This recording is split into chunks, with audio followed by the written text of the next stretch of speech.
सोई लोभ सोई लालच, सोई अपनो अहंकार, सोई काम प्रेम कर्तव्य, सोई अपना व्यवहार, सोई अपना व्यवहार। बोलो कृष्ण कन्हैया लाल की, श्री निजानंद स्वामी की, श्री प्राणनाथ प्यारे की, महारानी बाईजुराज की, महाराजा छत्रसाल की, गुरुजी मंगलदास महाराज की, श्री कृष्ण प्रणामी धर्म की, तीनों पुरी धाम की, सर्व सुंदर साथ की, सोई मन बुद्ध चितवना प्रणाम। उपस्थित धर्मप्राण शिरोमणि सुंदर साथ जी, माताएं बहनें भाइयों, देखिए हमारे अंदर मन भी है, बुद्धि भी है, चित्त भी है और आत्मा भी है। चार चीजें हमारे शरीर के अंदर सूक्ष्म रूप से बैठी हुई हैं, पर हमें पता नहीं चलता। हमें शरीर का पता चलता है, क्योंकि देखिए हमारे शरीर में पाँव हैं, ये कर्मेंद्रिय है। पाँव का पता चलता है क्योंकि सुबह उठते ही पाँव के सहारे खड़ा होना पड़ता है ना, इसलिए पाँव ठीक ठाक खड़े हो जाएं, सुबह वही चिंता होती है। बूढ़े लोगों को और चिंता होती है पाँव लड़खड़ा न जाए, क्योंकि पाँव के सहारे तो हम खड़े हैं। देखिए जानवर और मनुष्य में परमात्मा ने कैसे फर्क रखा। जानवर चार पाँव पे खड़े होते हैं और मनुष्य दो पाँव पे ही खड़ा है, गिरता भी नहीं है। बैलेंस इतना उसको दिया है कि दो पाँव में वो खड़ा होकर के चल भी सकता है, दौड़ भी सकता है, कसरत भी कर सकता है, योगा प्राणायाम व्यायाम भी कर सकता है। कैसे विचित्र बात है और कैसे विचित्र रचना है परमात्मा की। पर जब बुढ़े होते हैं, बीमार होते हैं, पाँव कमजोर हो जाते हैं, फिर लाठी का सहारा लेना पड़ता है ताकि उसके सहारे आप ठीक ठाक से चल सकें, जहाँ जाना है वहाँ आप जा सकें। पाँव भी इंद्रिय है, हाथ भी इंद्रिय है। हाथ से कर्म हम करते हैं, लेना देना कुछ भी काम करते हैं हाथ से होता है। हाथ से हम कोई चीज़ उठा करके मुंह में डालते भी हैं, ये भी कर्मेंद्रिय है। हाथ होने का भी हमें पता होता है, पाँव होने का पता होता है, और हमारे पास सिर है उसका भी हमें पता है। और इसी तरह छाती है, पेट है, उसका भी हमें पता होता है, पीठ है उसका भी हमें पता होता है। पर ये सब क्या है कि बाह्य आकृति है, बाहर का एक कलेवर है, शरीर है हमारा। पर इस शरीर के अंदर सूक्ष्म तत्व भी परमात्मा ने भरा है। आजकल की भाषा में सूक्ष्म तत्व को सॉफ्टवेयर कहते हैं ना, स्थूल तत्व को हार्डवेयर कहते हैं।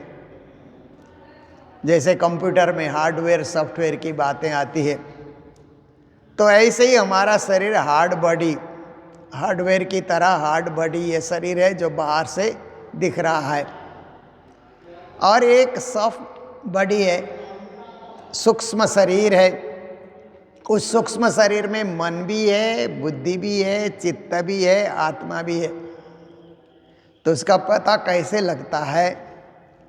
मन है, इसका पता कैसे लगता है कि आपका अभी मंदिर आने का मन हुआ ना, चलो चर्चा का समय है बैठें, तो मन ने आपको यहाँ भेजा, मन ने आपको यहाँ तक आने के लिए सहयोग किया। मन खुश भी होता है, कभी कभी पुराने यार दोस्त मिल जाते हैं तो मन कैसे खुश हो जाता है ना, गले मिलते हैं, हाथ मिलाते हैं, प्रणाम करते हैं, मन खुश होता है। और कभी कभी मन दुखी भी हो जाता है। किसी ने आपको डांट दिया, अपशब्द का प्रयोग किया किसी ने, तो मन बड़ी देर तक दुखी होता है ना, परेशान होता है। तो इससे हमें अनुभव होता है कि हमारे अंदर मन भी है, दिखता नहीं है, सूक्ष्म है, परंतु वो होने का अनुभव विचारों से होता है। जब हम अंदर की ओर ध्यान देते हैं तो मन खुश भी है, मन कभी दुखी भी है, मन कभी प्रसन्न भी है, मन कभी निराश भी है। वो मन की स्थितियां हैं। इसीलिए मन का कार्य है संकल्प और विकल्प।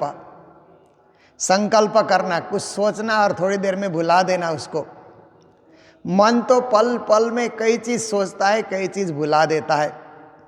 सुबह से शाम तक मन ने कितना कुछ सोचा, आप विचार करेंगे, 1000 चीज़ें सोचा होगा, 1000 चीज़ों को भुला भी दिया उसने। ऐसी स्थिति मन की होती है। इसलिए मन के देवता को चंद्रमा कहते हैं। जैसे चंद्रमा की जो है ना, आप तिथि के हिसाब से देखते हैं तो कलाएं बदलती रहती है ना।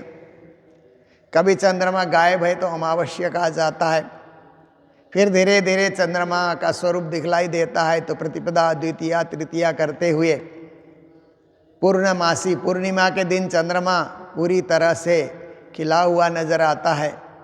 तो चंद्रमा की कलाओं के बदलने की भांति मन की कलाएं भी बदलते रहती हैं। तो मन हुआ। फिर मन के पीछे बुद्धि है।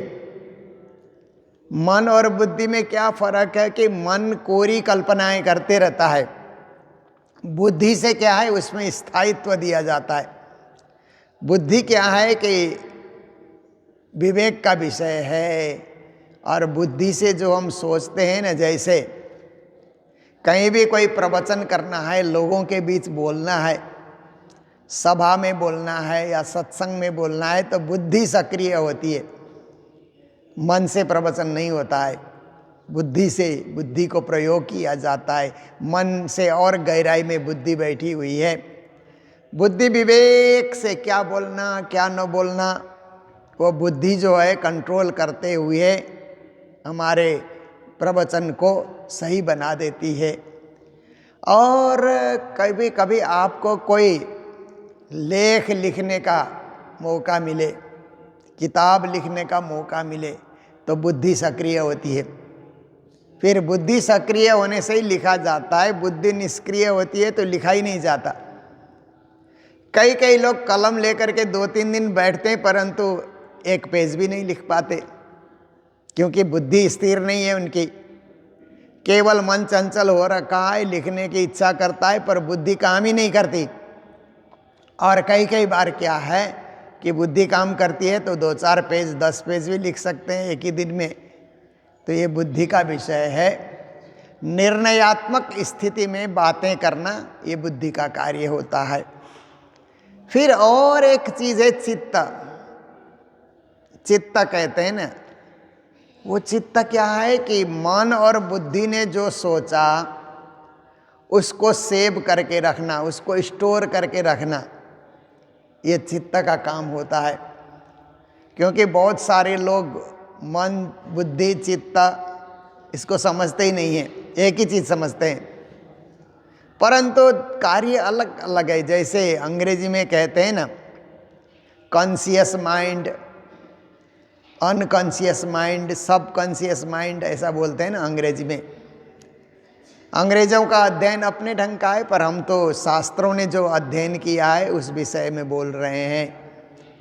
तो चित्त में जो कुछ भी हम लोग बुद्धि से, मन से सोचते हैं, वो चित्त उसको स्टोर कर लेता है। इसीलिए कभी कभी क्या होता है कि हमारे चित्त में स्टोर है। अचानक कोई व्यक्ति दिखता है ना, तो मन कहता है ये जाना पहचाना व्यक्ति है, पर कौन है उसको थोड़ी देर विचार करने के लिए फिर चित्त में जाना पड़ता है, मन को चित्त में जाना पड़ता है।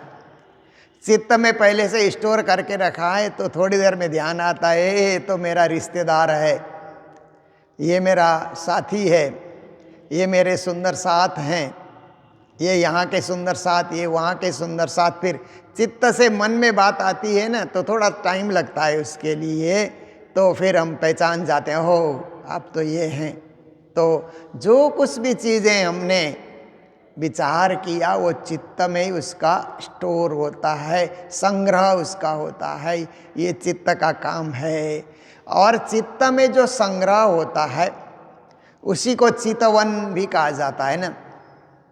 चितवन चिंतन कहते हैं ना, ये चित्त शब्द से ही ये दोनों शब्दों का आविर्भाव हुआ है। चित्त से ही चितवन करना, चिंतन करना, विचार करना। चित्त में जो कुछ स्टोर है उस पर फिर विचार करते रहना। जैसे आप देखिए, घर में आपका स्टोर रूम है तो वहाँ आप राशन भी रखते हैं और वहाँ पर मसाले भी रखते हैं, तेल भी रखते हैं, घी भी रखते हैं। जब ज़रूरत हो स्टोर खोलो और प्रयोग करो। जितना प्रयोग करना है प्रयोग करो, जो बचा है स्टोर में ही रखो। ऐसे ही चित्त से जो कुछ प्रयोग करना है वो हम कर सकते हैं। नहीं प्रयोग करना है तो चित्त में बैठा रहेगा, बड़े दिनों तक बैठा रहता है चित्त में वो सब चीज़ों का संग्रह। तो ऐसी चीज़ है। और चित्त से चितवन, चितवन से चितवनी। आजकल हमारे सुंदर साथ चितवनी की तरफ ज़्यादा आकर्षित हो रहे हैं ना। वो क्या है कि आपने राज्य को जैसे समझा, राज्य को जैसे परखा, 25 पक्ष परम धाम को जैसे समझा, उसको याद करना, वही चितवनी है। और कोई चीज़ नहीं है। चितवनी का अर्थ और कोई चीज़ नहीं है। मन को एकाग्र करके जो कुछ आपने आज तक सुना, समझा, विचार किया, चरचनी की बात, परमधाम की बात, परिक्रमा ग्रंथ की बात, सागर श्रृंगार की बातें, उसमें थोड़ी देर केंद्रित होना, वही चितवनी है। और आप अपने ढंग से चितवनी कर सकते हैं। आपको जो स्मरण है उससे आप अपने ढंग से राज्य का स्मरण कर सकते हैं। तो देखिए, इन सब से परे आत्मा है, परंतु आत्मा का जुड़ाव इन तीनों से है। तभी आत्मा को ज्ञान होता है, तभी आत्मा जागृत होती है, तभी आत्मा मोक्ष पद और परम पद को पाती है। तो आज की चौपाई में प्राणनाथ जी महाराज यही चीज़ हमें दर्शा रहे हैं कि सोई मन बुद्ध चितवन। परम धाम में जो मन था, परम धाम में जो बुद्धि थी, परम धाम में जो चित्त था, वही आज संसार में भी उतर करके आया है। परम धाम से सुरता आई तो ये तीनों चीज़ें भी, सुरता आत्मा को कहते हैं। परम धाम से आत्मा आई तो ये तीनों चीज़ को भी साथ में लेकर के आई, क्योंकि आत्मा के क्या है, सहेलियों की तरह है ना। मन चित्त बुद्धि ये आत्मा की सहेलियां हैं, इनके सहारे ही आत्मा खड़ी होती है, इसलिए इनको साथ लेकर के आई है। तो जैसे परम धाम में राज्य के चरणों में मन लगा रहता है, ऐसे ही यहाँ भी हमें करना है। जैसे बुद्धि राज्य की सेवा के लिए बुद्धि सक्रिय हो जाती है कि इस समय तो राज्य महाराज उठापन में है तो जाओ सेवा करो, इस समय तो राज्य महाराज तीसरी भूमि की पड़साल में आए हैं तो बैठक की तैयारी करो। बुद्धि सक्रिय होती है ना। आप देखिए, बुद्धि सक्रिय होती है तो घर में मेहमान आने वाले हैं, आपको पता होता है, तो घर की साफ सफाई एकदम। मेहमान आते हैं तो घर गंदा नहीं होना चाहिए, सिटिंग रूम साफ सुथरा होना चाहिए और वहाँ पर सब व्यवस्थित आप कर लेते हैं। और बुद्धि सक्रिय नहीं है तो जैसा गंदा है वैसे ही घर में मेहमान को आप बुला लेते हैं। बुद्धि सक्रिय होती है तो आप सुबह उठते ही अपनी रजाई को, कंबल को ठीक ठाक करके कहाँ उसको रखना है, बिस्तर को कैसे ठीक करना है कि कोई फट से हमारे रूम में घुसे तो रूम एकदम टिप टॉप लगना चाहिए, बढ़िया लगना चाहिए कि सभ्य लोग यहाँ पर रहते हैं, कोई असभ्य लोग, अनाड़ी लोग यहाँ नहीं रहते हैं, ऐसा नहीं दिखना चाहिए। इसके लिए आपकी बुद्धि काम करेगी तो ही आप ये काम कर सकते हैं। नहीं तो चिड़िया के घोंसले की तरह कई लोगों के घर में मैंने देखा, कंबल और रजाई ठीक ठाक नहीं करते हैं तो जैसे चिड़िया घोंसले से निकलती है फिर घूमघाम करके अपना चारा चुग करके फिर घोंसले में चली जाती है ना, क्योंकि उनकी तो बुद्धि विकसित नहीं है। इसलिए ऐसे ही लोग करते हैं तो उनकी रजाई घोंसले की तरह बनी रहती है, कुछ ठीक ठाक करना नहीं, कुछ करना नहीं, वहीं घुस जाना, वहीं से निकल जाना, ऐसी स्थिति होती है। क्योंकि बुद्धि सक्रिय नहीं है, बुद्धि क्रियाशील नहीं है। बुद्धि क्रियाशील होने से क्या होता है, सब सही सही सजा करके आप देखिए, आप अपना जो रसोई घर है, रसोई घर में जो माताएं काम करती हैं उनकी बुद्धि सक्रिय होती है तो एकदम सफाई से रसोई घर की सफाई इतनी अच्छी होती है कि ऐसा लगता है कि रसोई घर भी मंदिर की तरह है। जहाँ राज्य के लिए भोग बनता है तो वो मंदिर की तरह ही वो भी पावन और पवित्र होना चाहिए। और जिनकी बुद्धि में सक्रियता नहीं है, उनकी रसोई में चले जाओ तो सुबह से वह खाए हुए बर्तन वहीं हैं, जूठा वहीं है और सब कुछ वहीं पर बिखरा पड़ा हुआ है, कोई ठिकाना नहीं है, मक्खियाँ वहीं घूम रही हैं, ऐसी स्थिति हो जाती है। तो बुद्धि को भी सक्रिय रखना। तो ब्रह्म सृष्टि क्या है, परम धाम से संसार में आई तो मन बुद्धि चित्त लेकर के आए, इसलिए मन भी राज्य के चरणों में लग गया, बुद्धि भी राज्य की सेवा के लिए। अब संसार में राज्य की सेवा करते हैं, बुद्धि से हम सेवा करेंगे तो क्या करेंगे कि पहले राज्य का श्रृंगार सजाना। और मंदिर में कोई फोटो लगे हुए हैं तो फोटो में भी चंदन करते हैं ना, जैसे गुरुजनों के फोटो हैं, प्राणनाथ जी देवचंद जी की फ़ोटो लगी है या राजश्यामा की फ़ोटो लगी है तो वहाँ भी चंदन करते हैं। हमारी श्रद्धा है, वहाँ चंदन करते हुए राजश्यामा को याद करते हैं, सदगुरु और प्राणनाथ जी को याद करते हैं, गुरुजी मंगलदास जी महाराज को हम याद करते हैं चंदन लगाते हुए।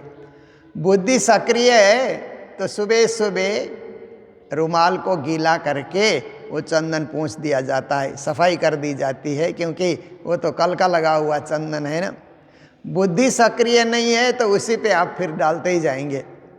आज भी चंदन वहीं लगाया, कल भी लगाया, तो इतना मतलब चंदन डाल डाल करके उस फोटो को ही आप बेरूप कर देते हैं, क्योंकि बुद्धि सक्रिय नहीं है। आपको एक ही चीज़ ध्यान है कि चंदन लगाना चाहिए, चंदन लगाए तो साफ भी तो करना चाहिए। कल का चंदन है, हम अपने ललाट में लगाते हैं तो सुबह सुबह नहाते हुए इसको साफ कर देते हैं, फिर आज नया ही लगाते हैं। ऐसे ही राज्य का श्रृंगार भी आज नया कल नया, कम से कम 7 श्रृंगार हो तो बारी बारी से हम बदल करके श्रृंगार कर सकते हैं। इसके लिए बुद्धि सक्रिय होना जरूरी है, नहीं सक्रिय है तो कुछ नहीं होता।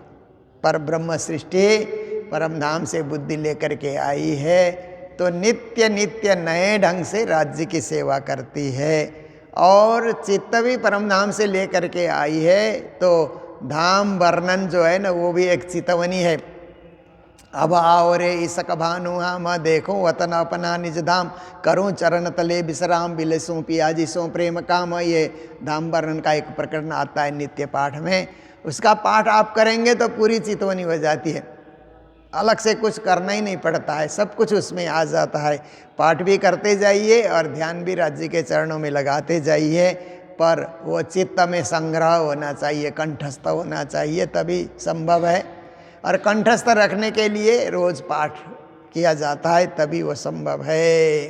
तो सोई मिलाप सयन्ना। फिर परम धाम में क्या है कि मेल मिलाप बहुत अच्छा है सखियों का, कोई किसी से रुष्ट नहीं होता, कोई किसी से लड़ता नहीं झगड़ता नहीं, बस प्रेम ही प्रेम, मिलाप ही मिलाप, एकता ही एकता, शांति शांति। आप देखिए ना, मधुमक्खियों को आप देखिए तो मधुमक्खियाँ जो है शहद बटोरने के लिए जाती हैं, कितना 7, 8, 10 किलोमीटर तक उड़ कर जाती है, ऐसा बताया जाता है।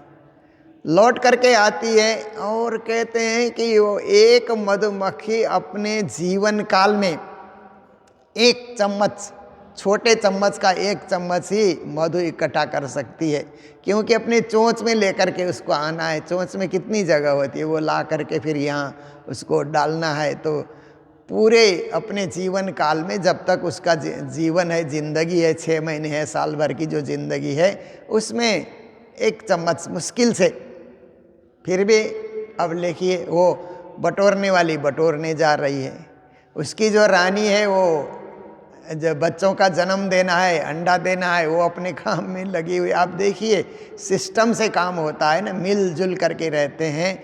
फिर आप देखिए कि एक मधुमक्खी का जो झुंड होता है, दूर दूर 5 किलोमीटर 6 किलोमीटर जाने से उसी झुंड में आकर के वो मधुमक्खियाँ बैठती है, दूसरे झुंड में जाती नहीं है। तो ऐसे ही ब्रह्म सृष्टि का झुंड है। और ब्रह्म सृष्टि प्रेम से राज्य की सेवा करना, घर में भी प्रेम से घर के परिवार के सदस्यों की सेवा करना और वही मेल मिलाप रखना, ये उनका परमधाम का स्वभाव संसार में उतर आया। सोई हास विलास अपना, और सेवा करते हुए हंसते हुए सेवा करना, नाराज होकर के नहीं। आप देखिए घर में कोई मेहमान आ गए, आप हंसते हुए उनको पानी पिला रहे हैं, चाय पिला रहे हैं, बैठने की जगह दे रहे हैं, तो आने वाले को बड़ी खुशी होती है। और आप एकदम निराश होकर के, नाराज होकर के पानी भी लेकर के आए, पर आपके चेहरे में मुस्कुराहट नहीं है। ऐसे ही पानी आप ला रहे हैं, जैसे होटल में पानी पिलाने वाले होते हैं ना, वो मुस्कुराते हुए नहीं पिलाते हैं, वो तो ड्यूटी कर रहे हैं। इसलिए आप ड्यूटी समझ के कर रहे हैं, आपके चेहरे में कोई सुख का अनुभव ही नहीं है, कोई आने का हर्ष का अनुभव ही नहीं है। तो ऐसी स्थिति होगी तो उसमें क्या है कि प्रेम नहीं बढ़ता है। तो परमधाम की सखियाँ हैं तो खुशी के साथ हंसते हुए, हंसना मतलब इतना ज़ोर ज़ोर से हा हा करके हंसने वाली बात नहीं है, वो तो अलग चीज़ है। केवल चेहरे में मुस्कान हो, चेहरे में खुशी हो, चेहरे में प्रसन्नता हो, देखते ही पता लगता है ना कौन नाराज है कौन खुश है, चेहरे से तो पता लगता है। चेहरा एक आईना है ना, हमारे मन का स्वभाव चेहरे रूपी आईने में दिखलाई देता है कि आप मन में क्या सोच के आ रहे हैं, आपका चेहरा बता देता है। इसीलिए कहते हैं ना, face is the reflection of your mind, ऐसा कहते हैं ना। आपके दिमाग का रिफ्लेक्शन क्या है, आपका फेस है। तो इसीलिए कई लोग फेस रीडिंग करने वाले भी होते हैं ना, एक्सपर्ट लोग होते हैं, फेस रीडिंग करते हैं। दूर से आते हुए फेस को देख करके वो रीडिंग कर जाते हैं, पढ़ जाते हैं, आपका भविष्य बता देते हैं, आप कैसे इंसान हैं, क्या सोच लेकर के आए, क्या विचार लेकर के आए। वो भी एक विद्या है, फेस रीडिंग करने की विद्या। तो देखिए कि ब्रह्म सृष्टि कहीं भी हो तो खुशी से हंस विलास करते हुए अपना करते रात दिन रात प्रसन्नता से रहना, ये कितनी बड़ी बात है ना। अपने आप को कंट्रोल में रखना और अपने आप को नाराज़ होने न देना, अपने आप को परेशान होने न देना। और दिन रात राज्य ने संसार में हमें सत्कर्म करने भेजा है। खेल तो देखना ही देखना है, परंतु संसार में सत्कर्म करने के लिए, पुरुषार्थ करने के लिए और इस संसार में यशस्वी बनने के लिए, यशस्वी और ज्ञानी बनने के लिए राज्य ने हमें भेजा है। विवेकशील बनने के लिए भेजा है, आचारवान बनने के लिए राज्य ने हमें भेजा है। इसलिए हमको हमेशा हमेशा उन गुणों को सजाए रखना है, उन गुणों को दुर्गुणों में नहीं बदलना है, ये ख्याल रहना चाहिए। दिन रात काम करते हुए धाम लीला जाहिर करी। ब्रह्म सृष्टि संसार में आई है तो क्यों आई है? परम धाम की लीला जाहिर करने के लिए। तो जो जाहिर करने वाले लोग हैं वो तो सबके लिए उदाहरण बन जाते हैं। इसलिए हम किसी के उदाहरण बन रहे हैं तो बहुत सोच सोच करके हमको चलना होगा, क्योंकि लोग हमसे कुछ सीखें, लोग हमसे कुछ जानें। इसके लिए हमें हमेशा हमेशा लोगों के हिसाब से तैयार रहना होगा, अपने हिसाब से नहीं, अपनी मर्जी से नहीं, लोगों की मर्जी से। जैसे बहुत सारे कंपनी के एजेंट आते हैं ना, कुछ कुछ माल बेचने के लिए कंपनी के एजेंट आते हैं, तो कंपनी के हिसाब से चलते हैं, अपनी मर्जी से नहीं चलते हैं, खुद की मर्जी से चलें। उनको ट्रेनिंग दी जाती है कि आप जा कर के ऐसे डील करोगे, मन मर्जी कुछ नहीं बोलोगे।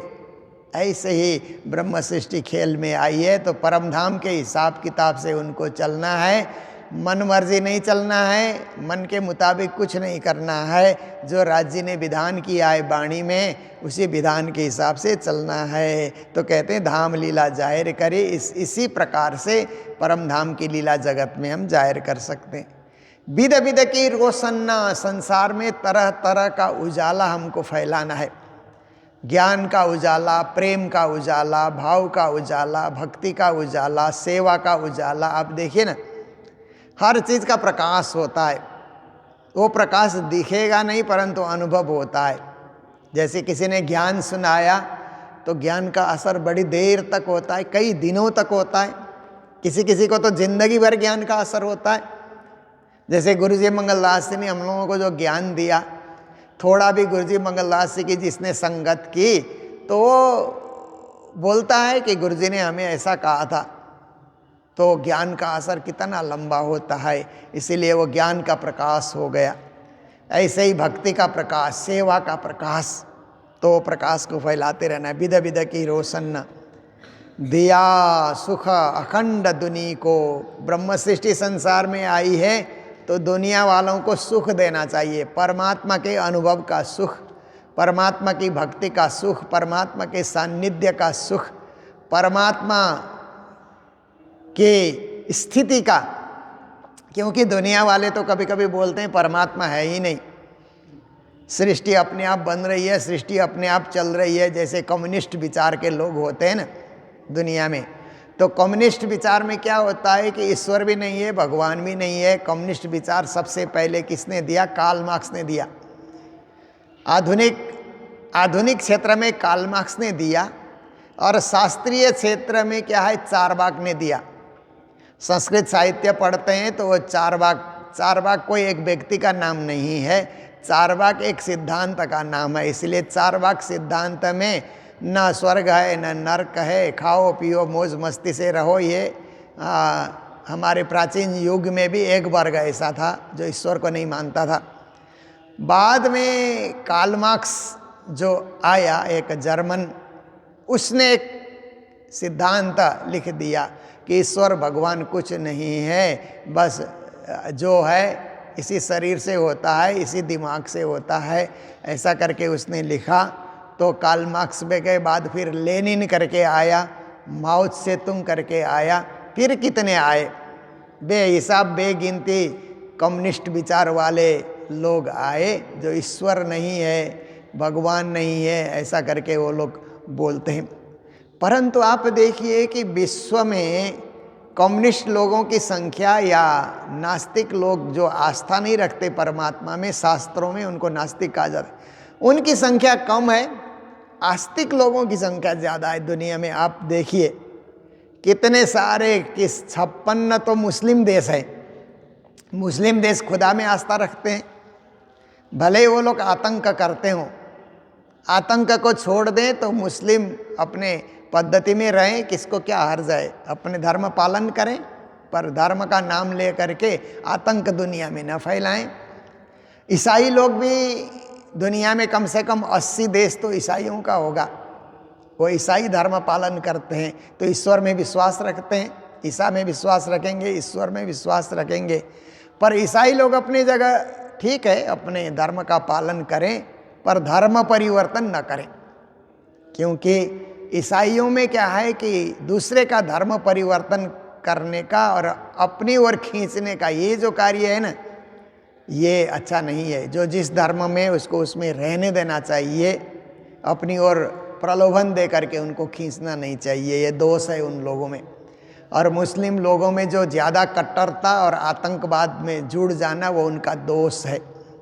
तो इस तरह से फिर भी ईसाइयों को आप गिनिए, मुस्लिम को आप गिनिए, यहूदियों को गिनिए आप, और पारसियों को गिनिए, फिर इधर हिंदू, बौद्ध, जैन, सिख और अन्य संप्रदाय में आप इन सब की गिनती कीजिए तो धार्मिक लोग विश्व में ज़्यादा हैं, अधार्मिक लोग विश्व में कम हो जाते हैं, उनका पलड़ा कमज़ोर हो जाते।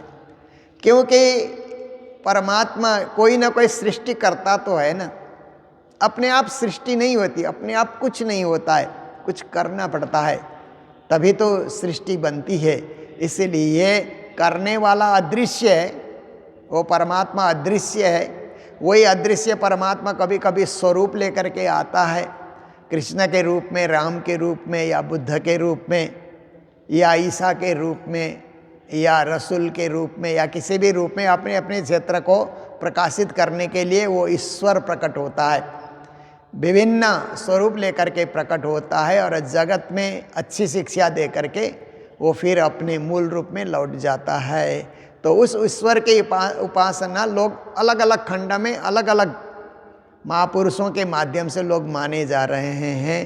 तो यही है कि हम लोग तो अब ईश्वर के भी महाईश्वर, ब्रह्म के भी परब्रह्म, अक्षरातीत की उपासना करते हैं। हमारी उपासना पद्धति बिल्कुल निराली पद्धति है। तो ऐसी पद्धति में हम लोग सब जुड़े हुए हैं। तो ब्रह्म सृष्टि इस संसार में आती है तो परब्रह्म का संदेश भी विश्व वालों को देना है, क्योंकि विश्व के लोग तो अवतारी पुरुष को ही ब्रह्म मान रहे हैं और देवी देवताओं को ब्रह्म मान रहे हैं, पर ब्रह्म परब्रह्म उन सब से परे हैं। ये संदेश भी ब्रह्म सृष्टि को दुनिया वालों को देना है, दिया सुख अखंड दुनि को। और कायम की ये त्रिगुण ब्रह्म सृष्टि का और एक काम क्या बचा है कि त्रिगुण की जो सृष्टि है, ब्रह्मा विष्णु महेश को त्रिदेव कहा जाता है और ब्रह्मा विष्णु महेश से ही त्रिगुणी सृष्टि विस्तार होती है। त्रिगुणी सृष्टि को भी ब्रह्म सृष्टि बनाना, ब्रह्म सृष्टि के समान बनाना, अपने समान बनाना, ये भी हमारा दायित्व है। इसीलिए हम जागनी के क्षेत्र में जुट जाएं। अकेले बैठ करके राज करने से इतना कार्य नहीं होता है, अकेले बैठ करके चितवनी करने से कार्य नहीं होता है। इस कार्य के लिए समाज से जुड़ना पड़ेगा, समाज को साथ रखना पड़ेगा, समाज में चेतना देनी होगी और समाज को सही दिशा देना होगा। तभी हम राज्य के कार्य को कर सकते हैं और त्रिगुण को भी पूर्ण ब्रह्म परमात्मा की भक्ति बता सकते हैं। तो आज इतना ही, क्योंकि ये वाणी चर्चा तो कभी पूरी होती नहीं है। YouTube में प्रणामी मीडिया में आप लोग जुड़ेंगे तो रोज़ वाणी चर्चा का रसास्वादन आप करते रहेंगे, जीवन को धन्य बनाते रहेंगे। तो आज के दिन मंगलधाम में जो भंडारे की सेवा है, माताजी सरस्वती बाई जी की ओर से ये भंडारे की सेवा है। बीच में कुछ अस्वस्थ भी रही माताजी और उन्होंने एक पारायण भी यहाँ पर रखा है जिसकी अभी पूर्णाहुति होगी। और माताजी को स्वस्थ जीवन प्राप्ति के लिए राज्य से प्रार्थना, बहुत बधाई, मंगल बधाई। और आज जो ये पुरुषोत्तम मास की कथा चल रही है, कृष्णा कथा चल रही है, वाणी चर्चा, उसकी पूर्णावती भी है मूल मंदिर में, बाजार में। तो सत्संग प्रेम मंडली की ओर से वहाँ भी विशाल भंडारे का आज आयोजन किया गया है। वहाँ करीब 9 बजे से 12:30 बजे तक कार्यक्रम चलेगा। उसके बाद वहाँ पर भी भंडारा होगा। जो यहाँ रहेंगे वो यहाँ भंडारे का आनंद लेंगे, जो बाजार मंदिर में जाएंगे वो वहाँ भंडारे का आनंद लेंगे। सभी कार्य हम सब मिल करके करेंगे, एकजुट होकर के हम लोग करेंगे। तो इन्हीं शब्दों के साथ जय जयकार करते हुए, चौपाई दोहराते हुए अभी के प्रसंग को विराम दे रहे। बोलो सतगुरु महाराज की, श्री प्राणनाथ प्यारे की, सर्व सुंदर साथ की, धाम लीला जाहिर करी, विधा विध की रोसाना, दिया सुख अखंड दुनि को,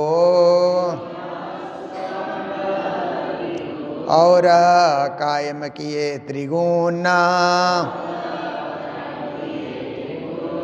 और कायम किए त्रिगुण। बोलो श्री प्राणनाथ प्यारे की, श्री धाम के धनी की प्रणाम।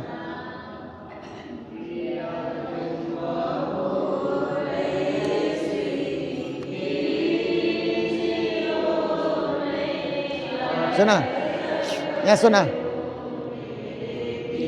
माता जी को पारण कर ले पड़े को पूर्णावती कहाँ कर सो क्या ठीक है। तो माता जी ला बोलाओ, रूमाल लेवड़ा दिन ऑनलाइन। हाँ